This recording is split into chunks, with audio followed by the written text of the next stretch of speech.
So this Dave's Hot Chicken story that came out this week is pretty insane. It turns out these three friends from LA basically in 2017 found a restaurant, invested 900 bucks to get it going, and then just this week exited the whole thing for $1 billion. So 7 years basically, and they turned 900 bucks into $1 billion via this restaurant that a lot of us are getting familiar with, Dave's Hot Chicken. So why the hell did this thing sell for $1 billion? I guess that's one of the things we'll figure it out.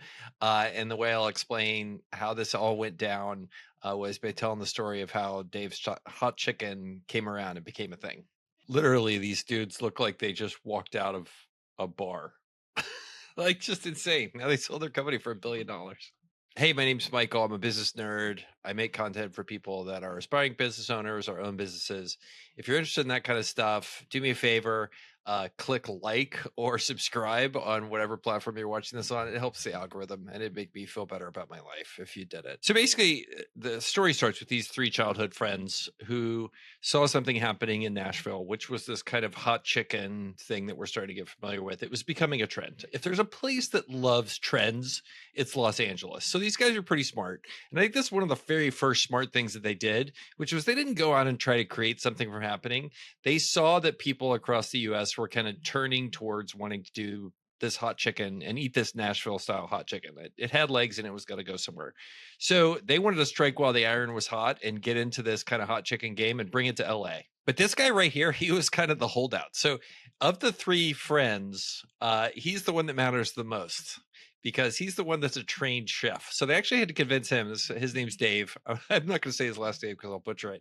But they had to convince him that this was a good idea. And then once they got him involved, that was kind of the second smart thing they did, which was they realized they were going to have something that was pretty special in terms of food.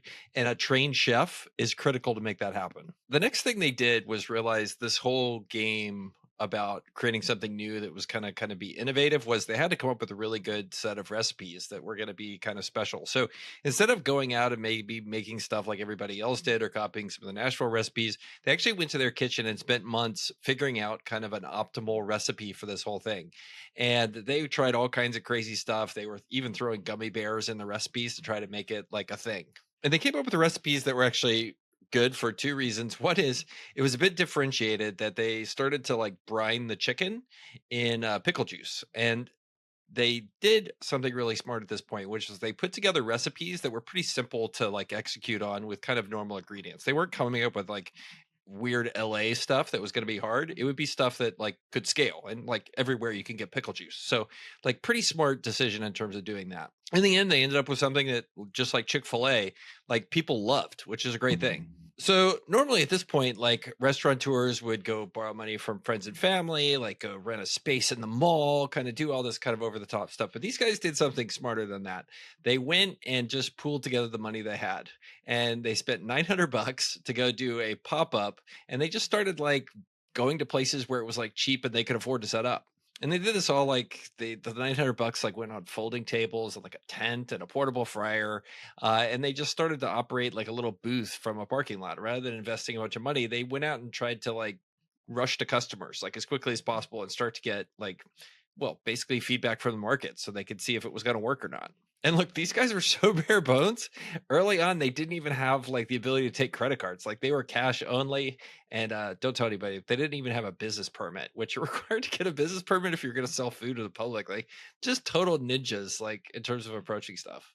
And look, the first night went really crappy for these guys. They ended up only selling 40 bucks worth of chicken. But then, like most stories that turn out really well, they ended up with a lucky break. And a food writer from an LA magazine came by and gave the guys a chance and checked it out and wrote about the chicken and how good it was and all this kind of stuff. And the next night, like that was their lucky break. They had 70 people come through their little booth and buy chicken from them. And this is where like luck plays a factor in every entrepreneurial journey. Because of this, they become one of those buzzy things in LA. Like people are driving across town for hours and waiting in line for hours to just try the chicken and enjoy it so much. And within a few weeks, these guys had turned their 900 bucks into $10,000 in each of their pockets. Like this was more money than these guys who were kind of, broke friends from high school had kind of seen in their entire lives. Like suddenly like success had just dropped on them. And this is where they made like another really good decision. So if you're looking at like how chicken restaurants are advertising now, like Raising Cane's, Chick-fil-A, like they are all over everything from Super Bowl ads to like billboards. But what these guys did was say, hey, like we're buzzy. We don't have that kind of money anyway. So like let's figure out how to build a cult following around Dave's Hot Chicken. So they actually just focused on social media and like just tried to create connections with their kind of early fans.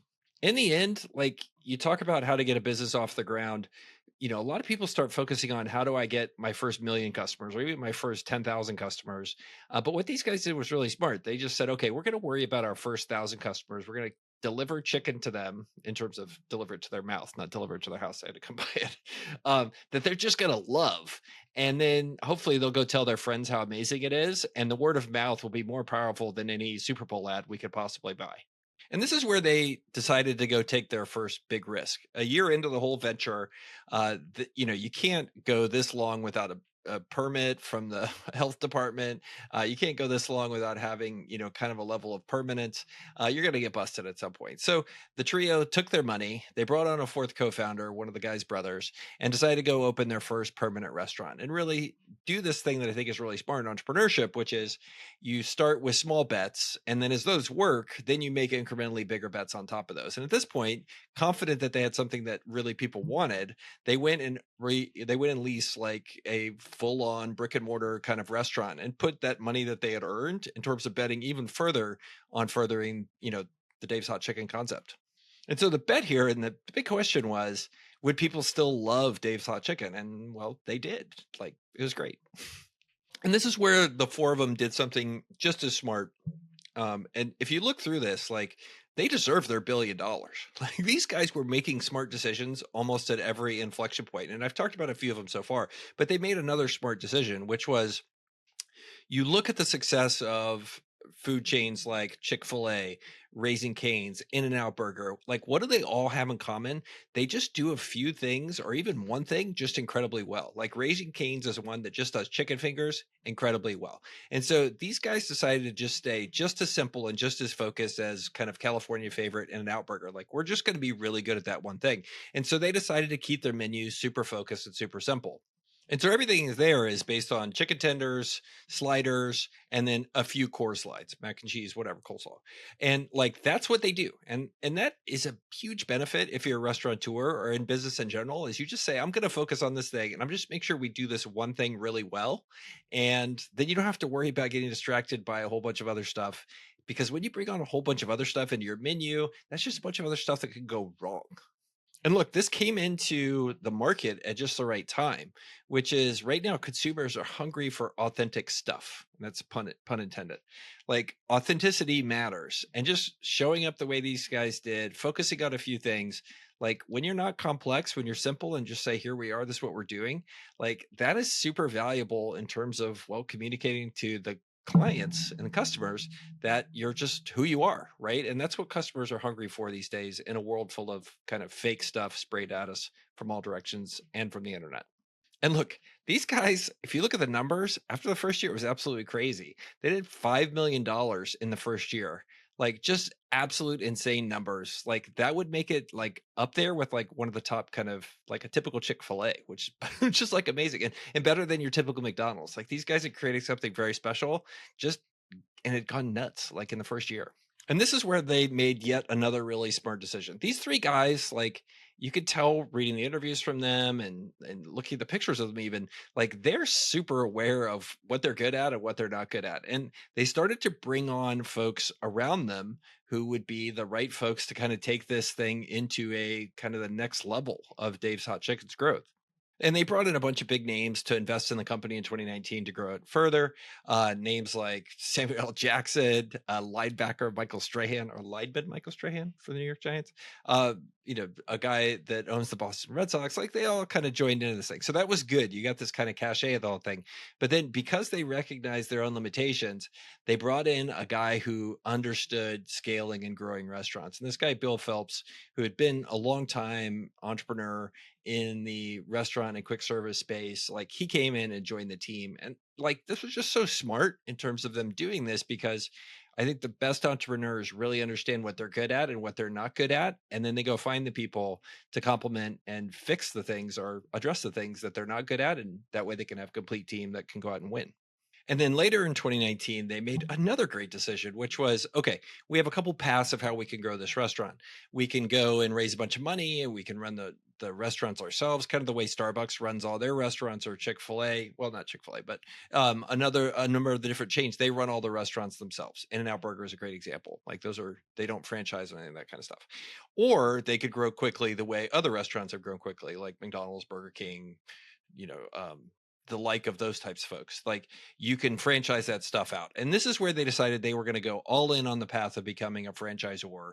And that's how they were going to achieve world domination. And they went out and very quickly, because of the heat and the buzz and the star-studded nature of the people they brought in and the caliber of the executive in terms of Bill, like they went out and sold over 1,000 different locations of franchisees in order to grow the thing really fast. Like just unheard of uptake in terms of somebody building like a franchise like this.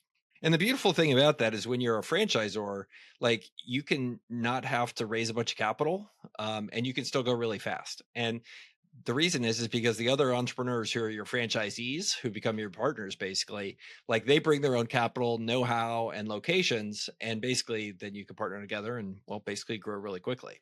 And look, there was still a problem at this point with Dave's Hot Chicken. Like, there is a whole segment of the market in terms of kind of younger folks that weren't reached by any of the names I've talked about so far. Like the founders are not super young guys, the CEO is not super young guy, and a lot of those names, like Samuel L. Jackson, not a young guy. So something pretty cool happened, which was Drake, the rapper, like discovered the brand, and he got involved and basically decided to invest in the company. So suddenly you could see what they're doing here, which is just super smart. Like suddenly they're creating a place in which not only is this a brand that appeals to kind of hipsters in LA and older folks, but now younger folks, in theory, are going to be brought in by kind of the Drake cachet. Fast forward to 2023, like the chain surpassed $600 million in annual sales. That was 57% growth year over year. Just absolutely incredible for like a chicken place, like absolutely nuts. And the cool thing about being a franchisor is like you're not spending a bunch of money to like become a franchisor. Like people are paying you percentages of sales, and fees for being part of your franchise system and for using your brand and using your recipes and all that kind of stuff. So basically, like the cool thing about being a franchisor and the reason people love being in that business is like it doesn't require much capital and your profits are immense. And so they're growing so quickly. They're doing 600 million a year in revenue, growing 57% year over year, and like just spewing cash and profits. Like just an incredible kind of story. And so fast forward to today and the announcement that just happened, Roar Capital, which is kind of this private equity firm that buys franchise brands, runs them and scales them. They came in and they spent $1 billion to buy the brand from the founders and the early investors.